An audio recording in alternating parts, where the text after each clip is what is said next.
नमस्कार बच्चों, मैं प्रोफेसर अंतिमा पांडे। आज हम कक्षा 12वीं के पाठ क्रमांक 8वें की सुनो किशोरी का दूसरा भाग पढ़ेंगे। अब तक बच्चों आपने देखा कि श्रीमती आशा रानी वोरा जी ने अपनी बेटी सुगंधा को पत्र लिखा था और उस पत्र के माध्यम से वो किशोरियों को क्या क्या संदेश देना चाहती हैं, इसके बारे में हमने पढ़ा। अब हम आगे देखते हैं कि सुगंधा की जो सहेली है रचना, उसके बारे में लेखिका जी क्या कह रही हैं और उनके माध्यम से वो और कौन कौन सभी किशोरियों को क्या संदेश देना चाहती हैं। तो बच्चों आइए हम आगे पढ़ते हैं। सुनो किशोरी का भाग दूसरा। तुम अपनी सहेली रचना को यह समझाओ कि क्रांति की बड़ी बड़ी बातें करना आसान है, कोई छोटी सी क्रांति भी कर दिखाना कठिन है, और यह एक ही झटके में यूं टूट हार कर बैठ जाना तो निहायत मूर्खता है। फिर अभी तो वह प्रथम वर्ष के पूर्वार्ध में ही है, अभी से उसे ऐसा कोई कदम नहीं उठाना चाहिए। जरूरी हो तो सोच समझकर वे अपनी दोस्ती को आगे बढ़ा सकते हैं। कॉलेज जीवन की पूरी अवधि में वे निकट मित्रों की तरह रहकर एक दूसरे को देखे, जाने, जांचे, परखे, एक दूसरे की राह का रोड़ा नहीं बने। रोड़ा का अर्थ है यहाँ पर बाधा। रोड़ा का मतलब होता है बाधा। प्रेरणा और ताकत बनकर परस्पर विकास में सहभागी बने। फिर अपनी पढ़ाई की समाप्ति पर भी यदि वे एक दूसरे के साथ पूर्ववत लगाव महसूस करें, उन्हें लगे कि निकट रहकर सामने आई कमियों गलतियों ने भी उनकी दोस्ती में कोई दरार नहीं डाली है, तो वे एक दूसरे को उनकी समस्त खूबियों कमियों के साथ स्वीकार कर अपना लें। उस स्थिति में की गई यह कथित क्रांति न कठिन होगी न असफल।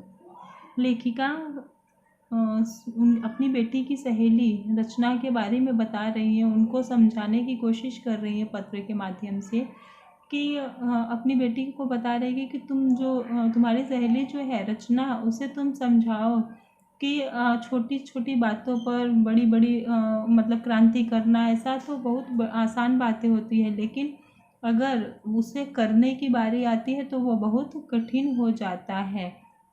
और इस तरह से किसी भी छोटी बात पर सब कुछ टूट जाना, एकदम से हार जाना, तो यह मूर्खता है। तो हमें इस तरह से ऐसा कभी नहीं करना चाहिए। और फिर वो आगे बता रहे हैं कि अभी तो जो है तुम्हारा मतलब वो पढ़ाई कर रही है और पढ़ाई का उनका ग्रेजुएशन का पहला साल ही है, प्रथम वर्ष ही है, यानी पूर्वार्ध में ही है वो। तो फिर और वो अभी से ऐसा कदम उठा रही है, यानी वो किसी के जो कि इस किशोरावस्था में होता है, एक लड़कियां लड़के से अट्रैक्ट होने लगती हैं, लड़के लड़कियों से अट्रैक्ट होते हैं, उनका आकर्षण एक दूसरे की तरफ बढ़ता है और वो एक दूसरे की तरफ खींचे चले जाते हैं। तो ऐसा लेखिका बता रही है कि जो भी कदम उठाना है वो सोच समझ कर उठाना है, क्योंकि अगर ये अभी नहीं सोचा समझा तो या फिर आगे बहुत ही बड़ी समस्या हो सकती है। इसके लिए ऐसा कोई करना ज़रूरी है, अभी से ज़रूरी नहीं है, क्योंकि अभी यह पढ़ाई का प्रथम पूर्वार्ध ही है, पर प्रथम वर्ष ही है। तो जो भी कदम उठाना है उसे सोच समझ कर उठाना है, क्योंकि अभी तो पूरा कॉलेज का अवधि यानी समय होता है, अभी तो पूरा कॉलेज का समय ही है। अगर वो मतलब जिसके साथ उसकी मित्रता है वो अगर तुम्हारे साथ अच्छे से रह रहा है, तुम एक मित्र की तरह उसके साथ अच्छे से रह सकती हो, लेकिन पहले वह एक दूसरे जाने समझे कि वो क्या है, एक दूसरे को देखे और जाने, उनकी जांच परख करे कि वह एक दूसरे के साथ कितने हद तक खुश रह सकते हैं, और वह एक दूसरे के रास्ते का रोड़ा यानी बाधा न बने, बल्कि उनकी ताकत बने, उन्हें प्रेरणा दे, उन्हें प्रेरित करे और भी आगे बढ़ने के लिए। और इस तरह से अगर तुम्हारी सहेली का पढ़ाई समाप्त होने तक वो दोनों भी एक दूसरे से अच्छी दोस्ती के साथ रह सकते हैं और उनकी कमियों गलतियों को जानते हुए भी उनकी दोस्ती में कोई दरार ना आए, तभी जाकर वो एक दूसरे को स्वीकार कर ले और अपना ले। इस तरह से जो किया हुआ क्रांति रहता है वह बल्कि कठिन नहीं होगा और बल्कि वह असफल भी नहीं होगा, वह सफल होगा और आगे जाके जीवन में उसे कोई भी समस्याएं नहीं आएगी। इस तरह का सुझाव देती हैं। फिर आगे के परिच्छेद में हम पढ़ते हैं कि और क्या क्या सुझाव दे रही हैं लेखिका अपने पत्र के माध्यम से। मेरी राय में रचना को और उसके दोस्त को तब तक धैर्य से प्रतीक्षा करनी चाहिए। इस बीच वे पूरे जतन के साथ एक दूसरे के लिए स्वयं को तैयार करें। बिना तैयारी के जल्दबाजी में पढ़ाई के बीच शादी का निर्णय लेना केवल बेवकूफ़ी ही कही जा सकती है, क्रांति नहीं। ऐसी कथित क्रांति का असफल होना निश्चित ही समझना चाहिए। इतनी जल्दबाजी में तो किसी छोटे से काम के लिए उठाया कोई छोटा कदम भी शायद ही सफल हो। यह तो जिंदगी का अहम फैसला है। मैं समझती हूँ रचना की इस मूर्खतापूर्ण क्रांति में उसकी सहायता न करने का तुम्हारा निर्णय एक सही निर्णय है, पर तटस्थ रहना ही काफ़ी नहीं है। यदि रचना सचमुच तुम्हारी प्यारी सहेली है तो उसका हित अहित देखना भी तुम्हारा काम है, उसमें हस्तक्षेप करना भी। लेखिका फिर आगे अपनी बेटी को बता रही हैं कि रचना जो उनकी सहेली है और उसका दोस्त जो है, यानी जो दोनों एक दूसरे से शादी करना चाहते हैं, तो वो बता रही कि इतनी जल्दी शादी करने का फैसला ये बहुत ही जल्दबाजी का काम है। यानी अगर हम इतनी जल्दी कोई अगर छोटे से छोटा भी काम करने के लिए अगर कोई कदम इतनी जल्दबाजी में उठाते हैं तो वो आगे जाकर असफल हो जाता है। यानी वो फिर हमें उस कार्य पर करने पर पछतावा भी होता है। तो इसलिए जल्दबाजी में कोई भी फैसला न लेकर बल्कि पढ़ाई तुम्हारी पूरी हो जाने पर फिर सोच समझकर इसका फैसला लो, क्योंकि अगर एक बार काम बिगड़ जाता है तो उसके पछताने के अलावा फिर हमारे पास उसके लिए और कोई चारा नहीं बचता है। इसके लिए यह तो पूरी ज़िंदगी भर का सवाल है। तो इसके लिए तुम्हें अपनी सहेली को समझाना चाहिए और जो यह मूर्खता कर रही है इतनी बड़ी क्रांति करने, तो इसमें तुम्हें उसे रोकना चाहिए।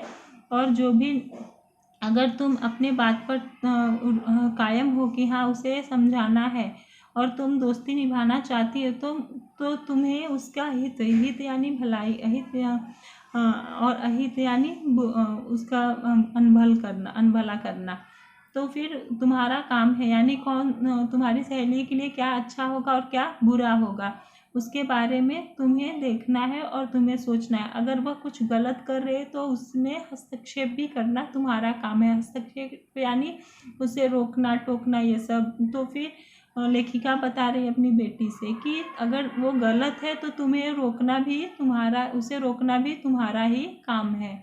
तो इस तरह से लेखिका अपनी बेटी को भी अपनी सहेली का मदद करने के लिए कह रही हैं। फिर आगे के परिच्छेद में क्या होता है हम देखते हैं ये। पर रचना को इसके लिए दोष देने व उसकी भर्त्सना करने से भी बात नहीं बनेगी। बिगड़ जरूर सकती है। हो सकता है कथित प्यार के जुनून में इसका उल्टा असर हो और वह तुम्हारी बात का बुरा मानकर तुमसे कन्नी काटने लगे। इसलिए संभलकर बात करनी होगी और सूझबूझ से बात संभालनी होगी। दोष अकेली रचना का है भी नहीं, दोष उसकी नासमझ उम्र का है या उसके उस परिवेश का है जिसमें उसे संभलकर चलने के संस्कार नहीं दिए गए हैं। यह उम्र ही ऐसी है जब कोई भावुक किशोरी किसी युवक की प्यार भरी मीठी मीठी बातों के बहकावे में आकर उसे अपना सब कुछ समझने लगती है और कच्ची रोमानी भावनाओं में बहकर जल्दबाजी में मूर्खता कर बैठती है। पछतावा उसे तब होता है जब पानी सिर से गुजर चुका होता है। फिर लेखिका अपनी बेटी को समझा रही है कि अगर यह सिर्फ रचना का इसमें कोई दोष नहीं है। अगर तुम उसको दोषी बनाओ और उसकी भर्त्सना करो, भर्त्सना यानी निंदा बुराई और डांटना आदि ये सब बातें होती, तो फिर वह कह रही है अगर तुम उससे समझाना चाहो या फिर उसको दोष दो और उसको डांटो, उसकी निंदा करो, तो इससे बात जो है वह बनेगी नहीं, बल्कि वह और भी बिगड़ जाएगी। और वो जो उसके ऊपर प्यार का जुनून सवार है वह और ऐसा भी हो सकता है कि वह तुमसे रूठ जाए और वह तुमसे दूर दूर रहने लगे। इसलिए जो भी कदम उठाना है वह सोच समझ कर उठाना है। और फिर इसमें दोष अकेली रचना का नहीं है, यह ऐसा उम्र ही है जिसमें कि अपने आप ही कदम इस तरह से बहकने लगते हैं। और या फिर उसमें यह इसका दोष परिवेश का भी हो सकता है, जिसमें उसे यह संभल कर चलने के लिए संस्कार नहीं दिए कि हाँ इस तरह से हमें कैसे संभलना चाहिए।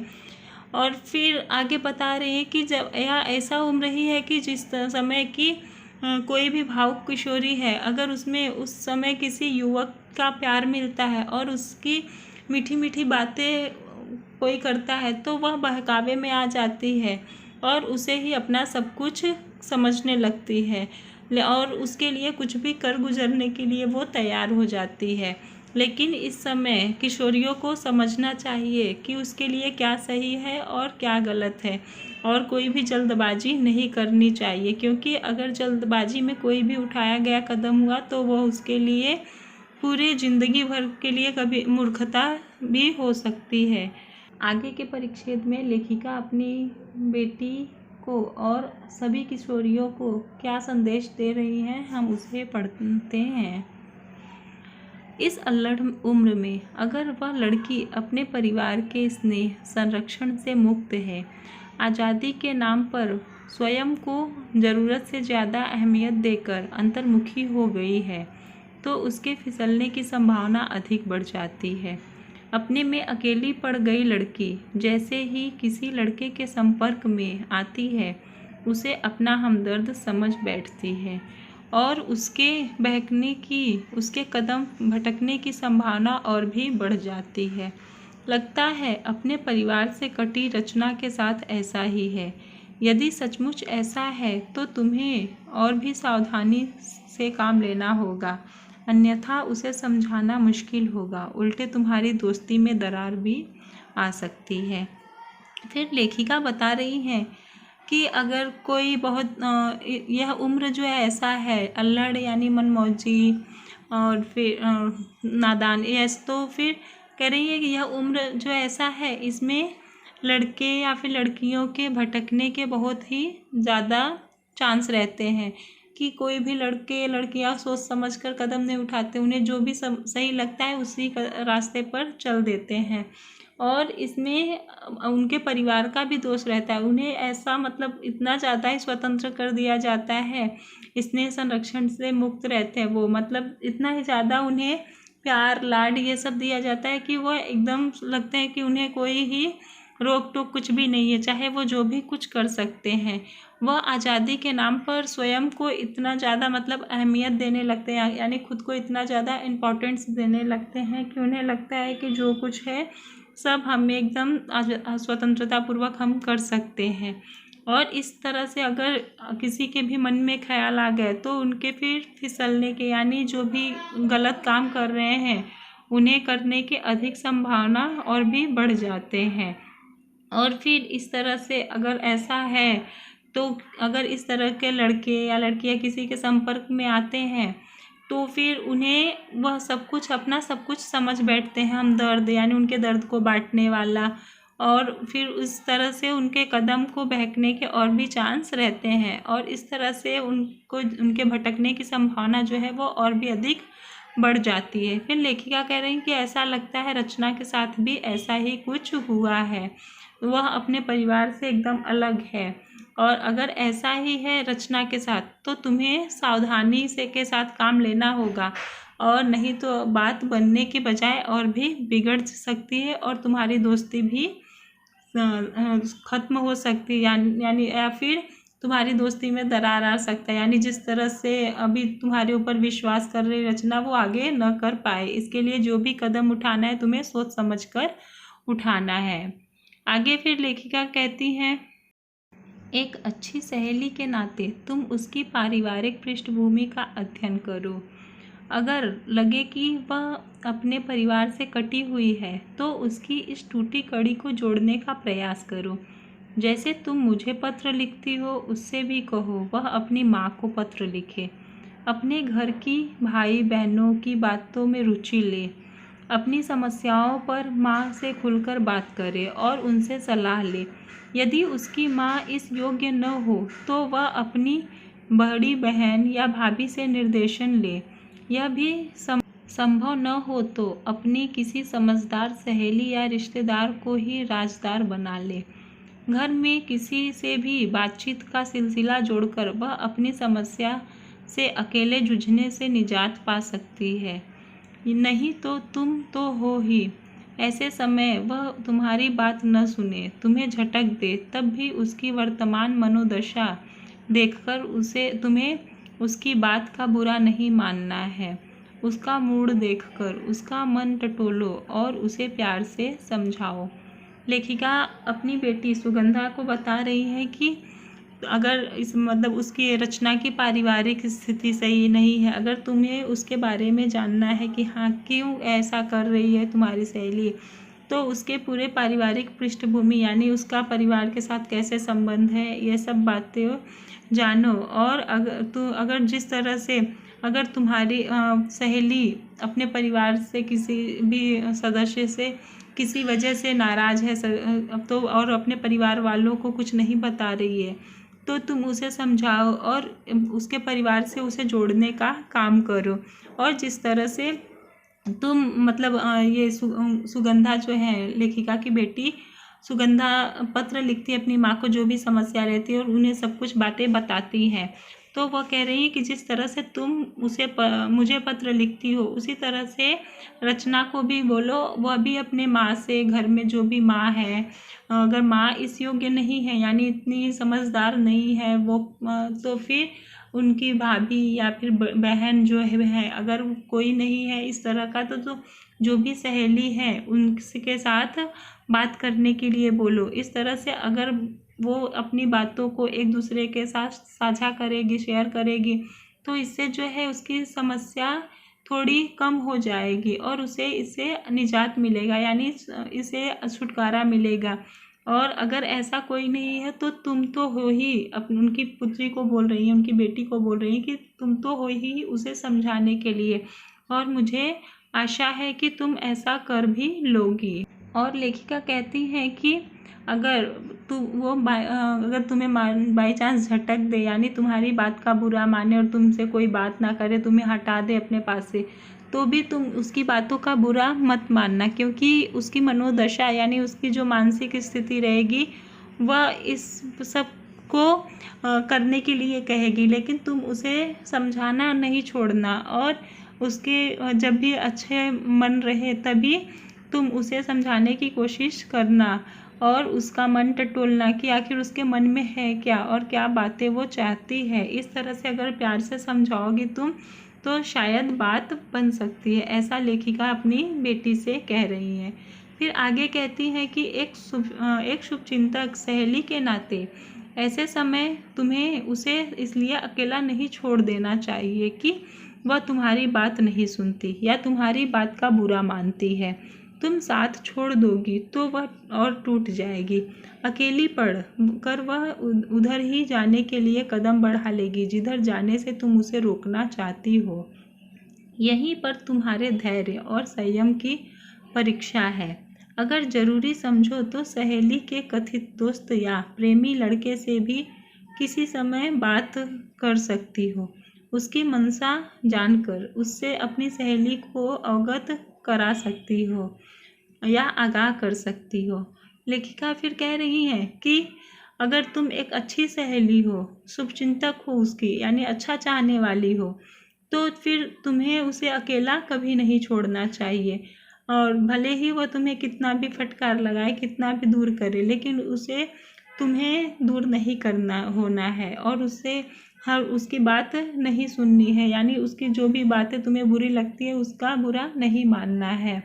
और इस तरह से अगर तुम्हें उसकी बातों का बुरा लगा और तुम उसका साथ छोड़ दोगी तो इससे और भी टूट जाएगी, और जो तुम नहीं चाहती हो कि तुम्हारी सहेली कदम उठाए वह वही कदम उठाएगी और उसी गलत रास्ते पर चलने के लिए तैयार हो जाएगी, और फिर इससे और भी बात बिगड़ जाएगी। तो तुम्हें उसे कोई भी रोक नहीं सकता है, और यह तुम्हारे धैर्य का यानी तुम्हारे संयम का परीक्षा है कि हाँ तुम उसे कितना समझाने में सफल हो पाती हो। और लेखिका फिर कह रही है कि अगर तुम्हें इस तरह से चाहिए कि जो भी उसका दोस्त या मतलब जो भी लड़का है तो उससे अगर तुम्हें मिलने की ज़रूरत पड़ी और उसके बारे में अगर बात करना पड़े तो तुम भी वह कर सकती हो, और उससे बात करके उसके मन में क्या है मनसा यानी उसके मन की बातें जो भी है उसके मन में क्या चल रहा है उस लड़के के बारे में उसको जानकर फिर अपनी सहेली को उससे अवगत करा सकती हो, यानी उसे बता सकती हो कि वह लड़का अच्छा है या बुरा है। इस तरह से तुम उसे उस लड़के से अवेयर करवा सकती हो। फिर आगे लेखिका कहती हैं, यदि तुम्हें लगे कि लड़का निर्दोष है, निश्चल है, अपने प्यार में सच्चा या अडिग लगता है तो दोनों को पढ़ाई के अंत तक प्रतीक्षा करने और तब तक केवल दोस्त बने रहने का परामर्श दे सकती हो। पर यहाँ भी तुम्हें सतर्कता बरतनी होगी। रचना को विश्वास में लेकर दोस्ती के दौरान उससे कोई गलत कदम न उठाने का वायदा लेना होगा, वरना दूसरों की आग बुझाते अपने हाथ जला लेना कोई अनहोनी या असंभव बात नहीं। इसलिए मैंने कहा है यह तुम्हारी सूझ समझ की भी परीक्षा होगी। और एक बात यह मत समझना कि सलाह केवल तुम बेटी हो इसलिए दी जा रही है। यही सलाह कोई भी माँ अपने पुत्र को भी देगी। ये बातें बेटा बेटी के लिए समान रूप से लागू होती है। मैं इसके परिणाम की प्रतीक्षा करूँगी। अगले पत्र में जानकारी देना दोगी ना तुम्हारी माँ। सुनो किशोरी पत्र संग्रह से। फिर लेखिका आगे कहती हैं कि अगर तुम्हें लगे तुम लड़के से मिलो और उससे बात करो, और अगर वो लड़का तुम्हें भी अच्छा लगे कि हाँ वह सही है तुम्हारी दोस्त के लिए, वह उसके काबिल है, उसके लायक है, वह तुम्हारी दोस्त का अच्छे से ख्याल रख सकता है, उसके साथ वह निर्दोष प्रेम कर रहा है यानी बिना स्वार्थ के निस्वार्थ भाव से कर रहा है, और वह उस पर अडिग रहेगा। अडिग मतलब नित्य हमेशा अटल रहना, यानी जो भी काम वादा किया है उससे मुकरना नहीं, अविचल रहना। तो इस तरह से तो तुम उस अपने दोस्त को यह सलाह दे सकती हो, यानी सहेली को अपनी यह सलाह दे सकती हो कि वह पहले पढ़ाई पूरी करे और आगे जो भी शादी करने का फैसला उस पर प्रतीक्षा करे, और फिर पढ़ाई पूरी होने के बाद ही आगे वह कोई कदम उठाए। लेकिन यह भी काम जो है बड़ी सतर्कता के साथ, सतर्कता यानी सावधानी के साथ करनी होगी, और अपनी दोस्त का विश्वास तुम्हें जीतना होगा, क्योंकि वह इस बीच जो भी रहेगा वह दोस्त बने रहेंगे, लेकिन कोई गलत कदम ना उठा ले ऐसा तुम्हें अपने दोस्त से अपनी सहेली से वादा लेना होगा।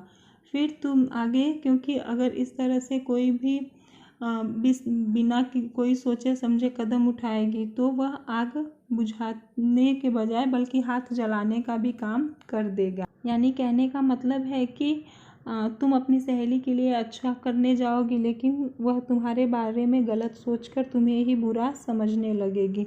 इस तरह से ऐसा कुछ भी अनहोनी होना असंभव बात नहीं है। इसलिए मैं कह रही हूँ कि यह कोई भी कदम उठाने से पहले सोच समझ लेना, और फिर सूझबूझ की परीक्षा है तुम्हारी ये, और फिर इस तरह से तुम अपनी सहेली को समझा सकती हो। इस तरह से फिर लेखिका कहती है यह सिर्फ तुम बेटी हो और मैं बेटी के नाते तुम्हें समझा रही हूँ, यह ज़रूरी नहीं है। यह हर एक बेटा के लिए भी है, ये चाहे बेटा हो या बेटी हो, दोनों के लिए भी यह बातें समान रूप से उन पर लागू होती है। और इस तरह से दोनों को, चाहे वो किशोर हो या किशोरी हो, दोनों को इस अवस्था में कोई भी कदम सोच समझकर उठाना चाहिए कि जिससे कोई भी उसके द्वारा कोई भी उठाए गए कदम उसके परिवार के लिए या फिर उसके लिए खुद ही इतना खराब ना हो, इतना बुरा ना हो कि आगे वह समाज में सबसे कंधे से कंधा मिलाकर चलने के लायक ना रहे। इस तरह से लेखिका ने हमें, और फिर लेखिका बताती हैं कि वह उनके पत्र का, उनकी बेटी के पत्र का इंतज़ार करेंगी और जो भी उनकी सहेली के साथ बात करने पे जो भी निष्कर्ष निकलता है उसका उसमें उत्तर देंगी। तो फिर और यह पाठ जो है सुनो किशोरी यह समाप्त हुआ।